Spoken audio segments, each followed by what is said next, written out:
Hello everyone, FPL Raptor here and welcome back to another video here on my YouTube channel. In today's video we have my team selection ahead of Game Week 30. I'll go through what my current team looks like, how many players I have for Game Week 30. I'll talk about potential transfer plans and we'll discuss whether I think it's worth taking hits to bring in players for Blank Game Week 30 to maybe field 11. If you are enjoying the content here on this channel, please make sure to like, comment and subscribe. But without further ado, let's jump into today's video.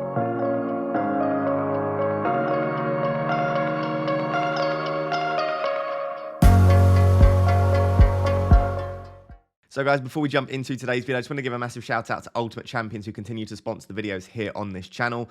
Basically, I'm now in the alpha, which is super cool. We've been speaking about this app game for a while and I'm now in the alpha playing it. You can see on your screen, this is my team, the team that I've started with. No rare players yet, but as I've said in the past, the more your team performs in real life and the better they perform, the rarer the rewards you can get. You can get some mystic cards, rare cards, whatever it may be, open some packs as well. And once you get those rare cards, you can then trade them on the market and earn some serious cash as well. For those of you that are new to the channel, Ultimate Champions is basically the first free to earn fantasy football game powered by the blockchain. You collect your favorite players, as you can see on screen, via NFTs, which is basically like individualized cards unique to you. You build the best team you possibly can. The better that team does in real life, the better the rewards you earn as a result. So I'm very excited to be actually in playing. Can't wait for the upcoming games. It will give me better knowledge of the championship as well, which could be useful to transfer over to FPL. So if you want to get involved in this project or you just want to support the channel in some way for free, you can do so by clicking the link in the description, which is their Discord community. Right, join their Discord community. You might be able to get into the alpha, and at the very least, when the beta goes live, you will be able to play the game.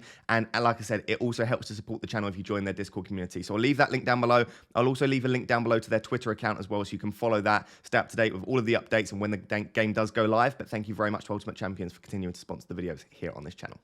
So we're just going to jump straight into it. I'm not going to review the team from Game Week 29 because there are just so many games left. I've got all of my Spurs, Arsenal and Liverpool players, of which I have a triple up of each. And then I've got Gordon as well on the Thursday evening game. So lots of games still to play. If you are interested in how my team's doing, I'll discuss it a little bit at the end. I'll discuss how the hit's gone and sort of what the team's looking like ahead of the remainder of the games in Game Week 29. But for those of you that are just interested in jumping straight into Game Week 30, here is the team. So currently got a full defense and goalkeeper, which I'm really happy about. I know a lot of people probably only have like one or two defenders. Most people, I think, will own a goalkeeper. I think Sarr and Ramsdale are both probably the two most popular keepers. There are keepers outside that you might own, potentially someone like a Lloris. But I think I'm very happy to have Ramsdale. Villa have looked decent. I don't think it's necessarily a dead cert clean sheet for Arsenal there, but Arsenal have looked pretty good as well. Of course, I'm recording this before the Liverpool game, so I have no idea what might happen in that. But Arsenal have been looking pretty good, and I'm relatively happy having Ramsdale for this double game, for this blank game week. And of course, I don't own any other Arsenal defenders, so it's not like I'm doubling up on the Arsenal defense against a decent Villa attack. The back line's pretty good as well. So I've got double Wolves defense. Now, Wolves have been very inconsistent recently in defense, but they have looked a little bit better over the last couple. The fixtures have been slightly easier as well, but I do fancy them to do fairly well against Leeds. And what I would say is, even if they don't keep a clean sheet, Leeds are very susceptible to conceding from set pieces. So Cody's just scored. Seiss is, of course, a machine in the air. So I'm pretty happy owning both of these. And if they don't keep the clean sheet, I've got Rafinha, as we'll discuss in a second. But outside of that, hopefully, there could be the potential for some goals from corners as well. So at the end of the day, the fixtures aren't great in this blank game week, but I'm not too displeased about having double Wolves defense. A few weeks ago, I was very displeased about it, but now I'm hoping that we should be okay for game week 30. And then the third and final defender is Doherty.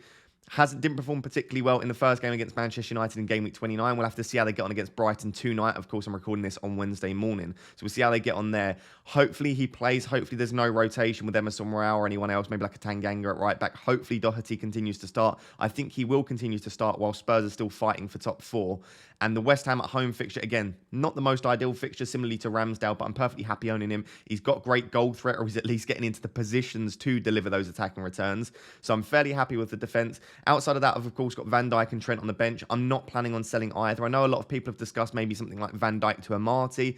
I did discuss that in the past. That would allow me to make another transfer to get another player into my team. But I just think Van Dijk and Trent have Watford in Game Week 31. And remember, as we'll discuss in a bit later, I am free hitting in 33 and wildcarding in 34. So I just need this team to get me through 31 and 32 after this week. And the fact that Van Dijk and Trent have a really nice fixture in 31 and then I can take them out in 32, I just don't think it's worth the transfer to take out Van Dijk for me. So I'm pretty sure I'll be playing three at the back. I'm pretty sure this is the way that the keeper and the defense will look. Of course, if something happens to Doherty tonight, I might end up having to make another transfer. But fingers crossed, that'll be the defense going into Game Week 30. Let's now take a look at the midfield. So moving on to the midfield, despite the fact that you could see 5 players on your screen, of course, 2 of those don't play in Blank Gameweek 30. Those are Gordon and Salah. So it's just those middle 3 midfielders. That is Saka, Rafinha and Kulusevski. Starting with Saka, I think Saka is a really fantastic own at the moment in FPL. He has been for a few weeks. I brought him in Game Week 26, and since then he's got me sort of over 25, 30 points. Still got a game left in Game Week 29 as well against Liverpool. We'll have to wait and see how that goes on Wednesday evening. But I just think he's absolutely crucial to own at the moment. He's at such a fantastic price point. He's got really decent underlying statistics for that price point. And I just think he's very nailed on in that Arsenal side. And Arsenal are looking very good at the moment. And of course, they're going for top 4. It looks like top 4 is probably in their own hands. And as a result, you'll expect Arteta to continue to start their best teams. So I would expect Saka to start pretty much every game for the remainder of the season. And as a result, I think he's a fantastic option. I'll be honest, if I had a 4th spot for Arsenal, which sounds like a crazy thing to say, I didn't think I'd say that at the start of the season, I would bring in Martinelli. I think Martinelli will continue to start as well. I've said this for a while. We said this in the Game Week 29 preview video. Martinelli's underlying statistics are actually better than both Saka and Kulusevski. So if you can bring in Martinelli, I think he's a fantastic option. The only caveat that we said with that before is that when we're looking at per 90 statistics, Saka actually sees out 90 minutes. Kulusevski has on a few occasions as well, whereas Martinelli almost always comes off around 70 minutes, usually for Smith Rowe if he's on the bench. So whilst Martinelli's statistics look ridiculously good, they're sort of 0.55, 0.6 expected goal involvement, they're only that good because he doesn't play 90 minutes. So when you reduce that down to the amount of minutes he actually plays, they're not quite that good. So I do still think that Saka would be my first choice between Saka and Martinelli if you're deciding to bring in one this week. But I do think Martinelli's a fantastic option if you can't quite stretch to Saka, or maybe you want to go for the double up in midfield. I've also, like I said, got Kulusevski. We'll have to wait and see, does he start the Brighton game again this evening? Of course, like I said, I'm recording this before the Brighton-Spurs game and the Liverpool-Arsenal game, so we'll have to wait and see there. But I do think he's first choice. Spurs also going for top 4 as well. I just think he's significantly better than Moura and Bergwijn at the moment. I'm not necessarily commenting on their talent or ability, but at the moment, Kulusevski looks like he's got to continue to start for Spurs. The front 3 just functions really well with them, and I like the way that Kulusevski cuts in from the right onto his left foot. That allows Doherty to overlap. You've got to think that Conte's watching that and thinking that Kulusevski is going to continue to start. So I'm very happy to own him. I do think that Son's the better own over Kulusevski, but I'm not necessarily sure that Son's worth the extra, 3 or 4 million on top of Kulusevski. So I'm fairly happy owning him. I think he's fantastic value in that midfield. And then the third spot is Rafinha. Now, I don't particularly want to own Rafinha moving forward, but it seems silly for me to take out a player that plays in Blank Game Week 30 and, to be honest, has good fixtures in 31 and 32 in Rafinha. What I would say is it's looking fairly likely that Leeds will blank in Game Week 33. We'll discuss this in the Game Week 30 preview video that will be released tomorrow on Thursday. But it's looking fairly likely that Rafinha will blank in 33. And, of course, the fixture in 30 is not that fantastic against Wolves, and Leeds just don't look brilliant at the moment. So it could be that you potentially want to take out Rafinha. For me, I don't really see the necessity to do so due to my own chip strategy. And also, Bamford is now back. So assuming Bamford can stay fit, if you did watch the game in Game Week 29, they just looked immediately better with Bamford in the team. And I think Rafinha will benefit from having Bamford back. It might mean that he's no longer on penalties, but hopefully it improves his open play goal threat. So that's the midfield. Like I said, Saka, Rafinha, Kulusevski. The other midfielders are Gordon and Salah. I could potentially take out Gordon. So I could take out Gordon for someone like Dewsbury Hall, bring in there. I could potentially squeeze to someone else if I take a -4. But the fact that we've just had confirmation that Everton double in 31, I'm just going to keep Gordon for the double in 31. Because if I take out Gordon for another player, I'm still only getting 2 fixtures. I'll get 1 in 30 and I'll get 1 in 31. If I keep Gordon, I get 2 fixtures in 31, assuming he plays both. So I'm not actually getting any extra fixtures by taking Gordon out, and I'm just not going to take Salah out. I don't like banking transfers. I'll lose money if I take him out as well, and I just don't think any of the other midfielders on display for Game Week 30 are worth taking Salah out for 2 transfers, because you have to take him out for 30 and then bring him back in for 31. Again, we'll discuss that more in the Game Week 30 preview video, because I know that'll be a very popular question. But at this early stage in the week, my current thoughts are that I just don't think it's worth taking Salah out personally. Maybe if you wanted to go to Son, if you're not already on a triple Spurs, I know something like Salah to Barnes or Salah to Maddison will be very popular, but is it worth using 2 transfers,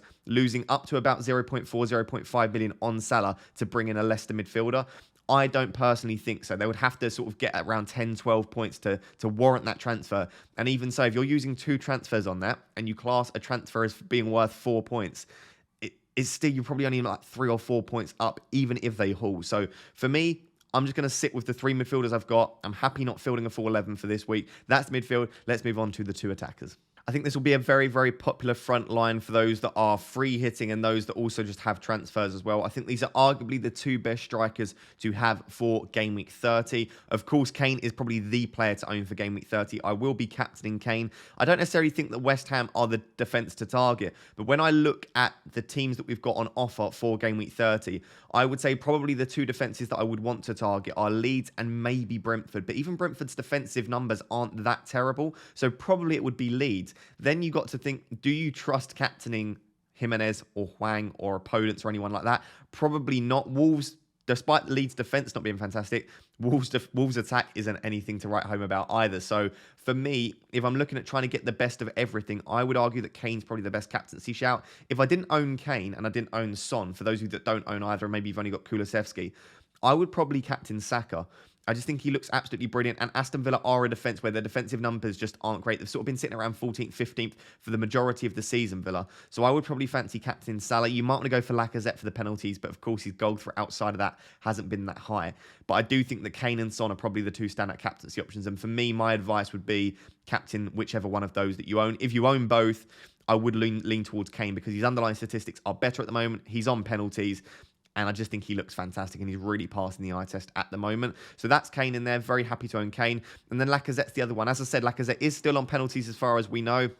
Right, he's just taken a penalty in Game Week 29. I can't see any reason why he would come off them because he dispatched of that penalty fantastically well. His assist threat has been absolutely brilliant recently. His creativity has been excellent. He's playing with his back to goal, sort of popping up passes to Saka, to Martinelli, to Ødegaard, whoever it may be. He's linking that attack together so nicely. And I did have some worries that Lacazette might be dropped for Smith Rowe and will have Martinelli in the number 9 spot. But seeing how well Lacazette's playing, and I'm not referring to attacking returns here, just his general play, I can't see any reason why Arteta would drop him. Of course, next season, it might be that Arsenal look for another number 9, but for the time being, Lacazette is playing so well that I think he's fairly nailed on in that attack, and I can't see any reasons why he would be dropped. So that front two of Kane against West Ham and Lacazette against Villa, I'm very happy with. And like I said, if I were on a free hit, I would probably include both of those anyway, and then maybe something like a Leicester striker alongside that, or maybe a Jimenez or a Hwang. So I've got those two strikers, and then as you can see, third sub, I've somehow still got King. I don't know how it's happened. I think it's due to his price point. He's so cheap, and there aren't many good cheap strikers in the game. As a result, I just haven't seen the necessity to take him out, and I haven't seen a good replacement for him. However, there are a few players that I could bring in for that King spot, and it would allow me to fill 10 players as opposed to 9 players. So the options that I have, unfortunately, I don't have enough money in the bank to go from King to Tony. If I did have enough money to go from King to Tony, I probably would, because Tony looks pretty decent at the moment. So the two options that I've got is King to Gelhardt, and I hope that Gelhardt starts because he's been absolutely fantastic when he comes off the bench. That being said, I've got double Wolves defence, and I don't necessarily think that he will start. I think it will probably still be Bamford up top alone, and then maybe still Rodrigo in the number 10 spot. Or if Rodrigo doesn't start, I still don't think Gelhardt will start in there. It might be something like Matthias Klick. Outside of that, I've probably got Hwang as the other option. So it's either King to Gelhardt or King to Hwang. Do I want to go back up to the Wolves triple up? Do I trust Wolves attack that much? Not necessarily. Again, I do expect Hwang to start. But Hwang, I don't think is 100% nailed. So I'm looking at this and just thinking, is it worth using a transfer to do King to Gelhardt Hwang? Probably not. So I think I'm probably likely to field 9 players. Let me know down below at this point. How many players do you have for Blank Game Week 30? So you can just comment something like 9 players, and then also comment who is your captain for Game Week 30 as well. So if this was me commenting down below, I'd say like 9 players, Kane captain. Maybe also let me know your rank as well. And then just let me know, of course, how many players you plan on having. Like, are you going to maybe make any further transfers to bring in a 10th or 11th player? For me, like I said, if I just go through, I don't want to take out Van Dijk and Trent because they're just good long-term holds. They've got Watford in Game Week 31. It's just not worth it for me. I don't see any defenders for Game Week 30 that I'm that desperate to bring in that I would take out my Liverpool boys. Then Gordon doubles in 31. Like I said, I don't think it's worth taking out Salah for 2 transfers because I'm going to want him back in for 31. So it really just comes down to that King spot. The King's the only person I would be happy taking out to field another player. And it's not that I want to keep King. It's just that I don't really have any players that I want that much. Like I said, if I could get to Tony in one move, I'd make that move. But I'm £0.2 million short of that due to King falling in price and Tony rising in price. So I can't quite afford that. And I just don't... I'm not confident enough that Gelhardt starts. And even if I did, I've got double Wolves defence. So as well as having Rafinha, that's just too many clashes for me. I probably just trust or hope that Wolves keep the clean sheet. And if they don't, I hope it's Rafinha that's getting the attacking returns. And then Hwang, I just don't trust Wolves attack enough. If I am to make the move, it would probably be King to Hwang. But like I said, I just don't need Hwang for Game Week 31.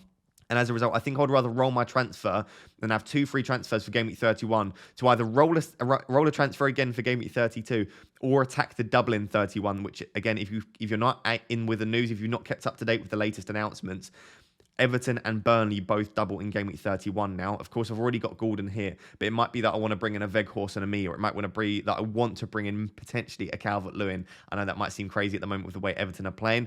So that's the team for Game Week 30. Like I said, I've got 9 players, Kane captain, fairly happy with the way the team looks. We're now going to move on to a bit of a live tinker, a bit of a discussion around my chip strategy and how I look like I'll be lining up for Game Week 30, 31 and 32 before I move on to playing 3 of my chips. So guys, before we go into having a bit of a live tinker and looking at the team over the next sort of 3 or 4 weeks, what I thought I'd do is just quickly remind you of my chip strategy. For those of you that watch every video, firstly, thank you very much. But I know you're probably sick and tired of hearing me go over and over with this chip strategy. But the recent announcements that we've had, that there's a double in 31, also that there's a big blank and double in 33 as well. Not confirmed yet, some of the blanks and some of the doubles, but looks very likely. As a result, I think I'm pretty confident with the chip strategy that I've got for the remainder of the season. I think if you wildcarded in 24, 26, 28, even potentially 29, I'm sure that went very well for you as well, especially if you wildcarded 26 and bench boost 28. I think that strategy went very well for those that followed that, despite missing out on that triple captaincy for Salah in Game Week 26. Although it looks like he'll be fit for the Arsenal game tonight, I don't know at the time of recording. That strategy looked like it worked really well. But for those people, you're all out of chips now. So hopefully this is the opportunity that I've got to now make up some of that ground. I didn't lose any ground, but I've very much stagnated. So at the start of not playing any chips apart from my free hit in 27, I was ranked around sort of 35 to 40k. At the time of recording, I'm still 35 to 40k as well. So despite other people playing their wild card, bench boost in that time, maybe I obviously played my triple captaincy and free hit, but so despite having been able to save my wild card and bench boost, I still think I'm in a very, very good position. So hopefully we can sort of kick on in the back end of the season. So for those of you that do still have similar chips left to me, maybe a free hit wildcard and then some kind of bench boost, I do still think this is the best tactic now if you've not already played those chips. So I'm still planning on free hitting in 33. We've now had confirmation that 5 teams are definitely doubling in 33. If you want any more information on this, watch my Game Week preview video that will be live tomorrow. I'll be going over Game Week 33 and 31, the doubles for those as well, and the different permutations that possibly could happen depending on the FA Cup results. But we've got 5 confirmed doubles in 33. We've also got 3 further doubles that could happen and also 3 potential blanks as well. So it's looking like it will be a fairly big double game week and possibly a blank game week as well if all of the favourites win in the FA Cup. So we've got all of that to think about. I think the best thing for me looking at my current team, we'll look at that in a second, is probably just a free hit in 33. So I'm pretty dead cert that my final free hit will be used in 33. I think if you've only got 1 free hit left, you've got 2 options. I wouldn't play it in 30 if you can get away with not playing it in 30. I'd either play it in 33 or I'd play it in 36. So they're the 2 remaining options. Because I've still got my bench boost, I'm free hitting in 33. That still means that I've got my wild card, of course, because I don't need it in 31 or 32. So I'll probably free hit either the week after my free hit, probably wildcard the week after my free hit in 34, or maybe directly the week before my bench boost in 35. I haven't quite decided on that yet. It might be if we get any other double announcements, that might change it. It might also change depending on which teams double in 36 as well. But we should know which teams double in 36 before the Game Week 34 deadline, which will be very useful for those of us that have saved our wildcard. And then, like I said, I'll be bench boosting in 36 because it's likely to be the biggest double game week of the season. We're looking at a minimum of 10 teams doubling, a maximum of about 14 teams doubling, but it looks like it will be a fairly big double game week, and we can load up therefore and bench boost hopefully with 14 or 15 double game week players. So that's the current chip strategy. As I said, that hasn't changed now for about 2 or 3 months, to be honest. I've had this chip strategy for a while. I know a lot of other people are on this now as well, so hopefully we can make up the ground that we might have lost slightly on those that have played the chips earlier in the season. That's the current strategy. So if I now just switch to looking at my team, obviously I'm tinkering now on fpl.team, the website. So if you just go to fpl.team/planning ahead, you can come to this site. You can look at how your team looks for future game weeks as well. I know Peter, the guy that's created it, is adding loads of different features all the time. So it's even better than it was a few weeks ago. So definitely go out and check that out. Not affiliated. It's a completely free site to use, but I do think it's absolutely top notch. So this is the way the team currently looks for game week 30. As I said, don't plan on making any transfers. I could potentially do King to Hwang, but what we're going to do here is we're going to assume I'm not currently making any transfers in Game Week 30. I've got 0.7 million in the bank. Therefore, that means that I go into Game Week 31 with 2 free transfers and 0.7 million in the bank. So I set up the way that the team would look for Game Week 31. This is it. So the issue that I've got, right, is that I'm going into Game Week 31. If I roll the transfer with 2 free transfers, I don't want to make any transfers particularly. If we look, I've got Ramsdale against Palace, Van Dijk and Trent against Watford, Doherty against Newcastle. Then my midfield 5 is all great. Kulusevski against Newcastle, Rafinha against Southampton's okay. Saka against Palace, Salah against Watford will be my captaincy. And then I've got Gordon for the double game week. And then my front 2 is Kane and Lacazette. And then even my bench is decent with Saiss and Cody on there and De Gea as my backup goalkeeper. So I'm looking at this and thinking, yes, Everton and Burnley have double game weeks. Am I desperate to take out any of my players to bring in a double game week player? I'm not so sure I am, to be honest. And Burnley's double game week isn't that fantastic. So if we just have a look at, if we just type in like Weghorst just to get their double game week up. So their double game week for 31 is Man City at home and Everton at home. Yes, the Everton at home fixture is a decent one, but Burnley aren't fantastic from an attacking perspective. I would hope that Gordon might get some attacking returns, so it probably doesn't make that much sense to bring in a Burnley defender. And the Man City game is probably a write-off. We've seen how well Man City do it in the past against Burnley. They're just in a different league altogether, aren't they? And I could see that being sort of 3-4-5-0. So am I that desperate to bring in any Everton or Burnley players on top of the Gordon I've already got? Probably not. And even if I were to, who am I taking out of my team? I would say probably Rafinha is the only player I wouldn't mind losing. But there aren't any Burnley midfielders that I want. There aren't any Everton midfielders I want. And I probably would have to bring in there for a striker. So what I could do, if I do make a move, this would probably be the only one I do. And to be honest, I probably should make a move because otherwise I'm burning a transfer. Is I could bring in Weghorst for King. I currently have, I've only got 0.1 million pounds short of that. So if I just scroll down, so I can't even make that move necessarily. So it comes down to the point, if I do that, I've got to make another move. So I guess the only move which sort of semi makes sense would probably be De Gea to Pope. But like I said, I don't expect them to concede any less than maybe 4 or 5 goals against Man City. So I'm really hoping for a clean sheet against Everton. And I sort of back Ramsdale against Palace. So that might be a move to make. Like I said, I would have a free transfer. I'd have 2 free transfers here. So unless I plan on burning a transfer, I should probably make one. So the only other thing I could do is just completely ignore the double game week, right? If I just get De Gea back in here and maybe bring James back in. So I don't have enough money to do that for Saiss or Cody or Doherty. So it would have to be like a double transfer. So at this stage, it would have to be, for example, I could do it for Saiss. So if I just go for James back in for Saiss, I would be 0.6 million pounds short. So at this stage, I would have to take out Rafinha. Now, I could potentially, like I said, I could just go for the double game week. I could do it for Cornet. So I have exactly the money in the bank to do that. So the team would look something like, it would have to be probably in for Doherty against Newcastle. I'm not that keen on doing so. So it becomes quite tricky what to use my free transfers on in 31. Let me know down below. But this is the key reason that I'm not planning on wildcarding in 31, because my team's looking really, really good. I can't even think of any of the players that I want to take out. So let's just not make any transfers. And let's just look at the way that the team would look as it is for 32. Because 32, the team's not looking as good for 32. And I think that would be the time when I definitely want to use at least 2 free transfers. Remember, I'm free hitting in 33, wildcard 34. So this is the way that the team looks for Game Week 31 with no transfers used, right? Looking very good. I've already got Gordon in place for the double. For 32, the team's not looking anywhere near as good. And there are a few players that I might potentially want to take out. So Van Dijk and Trent against City. Remember, because I'm free hitting in 33 and wildcarding in 34, at this stage, I could take out both Trent and Van Dijk. I would be happy to, because I'd be, obviously, like I said, wildcarding in 34 and free hitting in 33. I might not want to take out Trent just due to the fact that I'll be losing value in him to buy him back. Van Dijk, however, I probably wouldn't even bring him back in my wildcard. So I'd be happy taking out Van Dijk. I'd be happy taking out Gordon at this point as well. And probably I'd be happy taking out maybe one Wolves defender because Newcastle have looked pretty good recently. And I've also got King that I'd be happy taking out as well.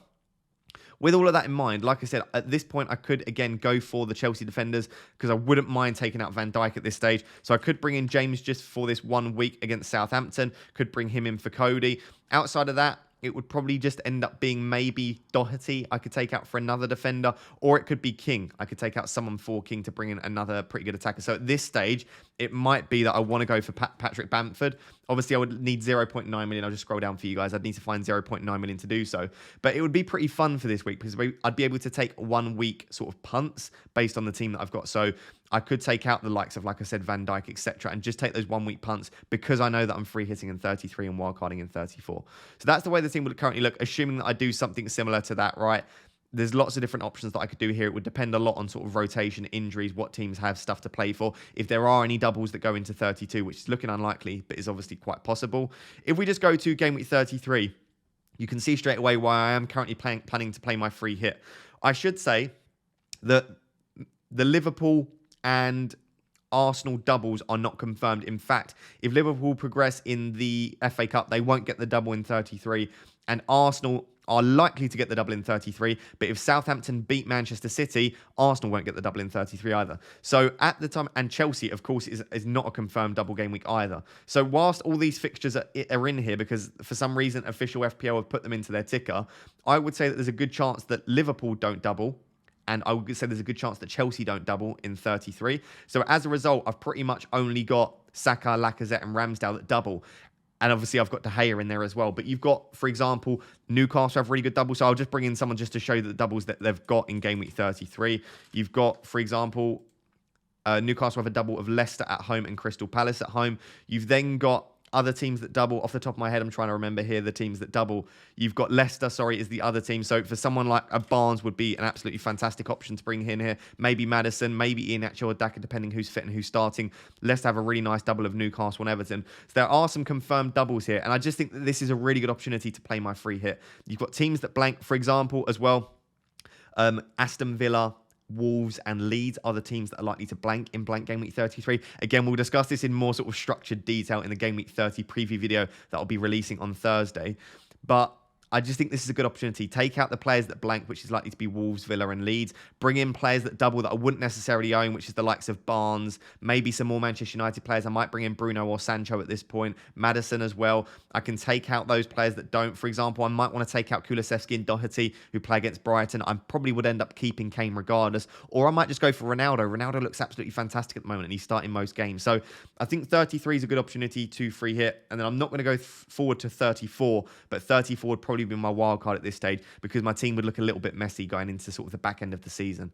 So that's the current plan. As always, let me know what your chip strategy is. Let me know what you think of my current chip strategy. So essentially, I just need to get through 30, 31 and 32.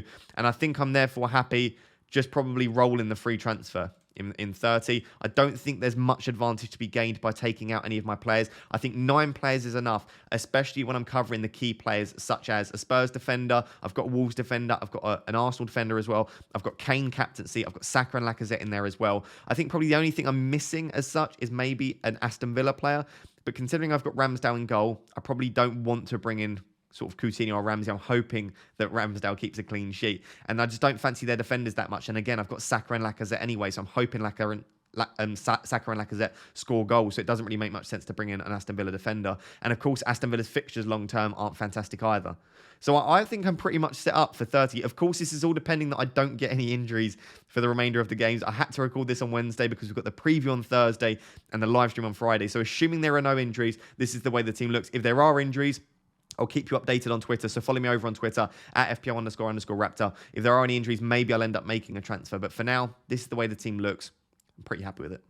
So guys, there you have it. That is my Game Week 30 team selection. My plan is to roll the transfer, like I said, move into 31 with 2 free transfers, because I think having 9 players, especially the 9 players that I've got, is absolutely sufficient for this week. But like I said, please do let me know down below which players you have, how many players you have, and what captaincy, who you're looking to put the armband on. If you do want to support the channel, please make sure to like, comment, and subscribe. As I say, those 3 things are completely free. Also, turn on notifications so that you know when these videos do go live. Make sure you're part of the notification gang. If you want to go above and beyond that, please do. Again, this is completely free. Just join the Ultimate Champions Discord server. By doing so, you're going to get involved with a really, really cool game. And at the very least, you're just supporting me. And of course, the more people that join the Discord server, the more likely I am to be sponsored by Ultimate Champions in the future as well. So I do massively appreciate that. Until next time, guys, which will, of course, be the Game Week 30 preview tomorrow on Thursday. Thank you so much for watching. Cheers. Bye-bye.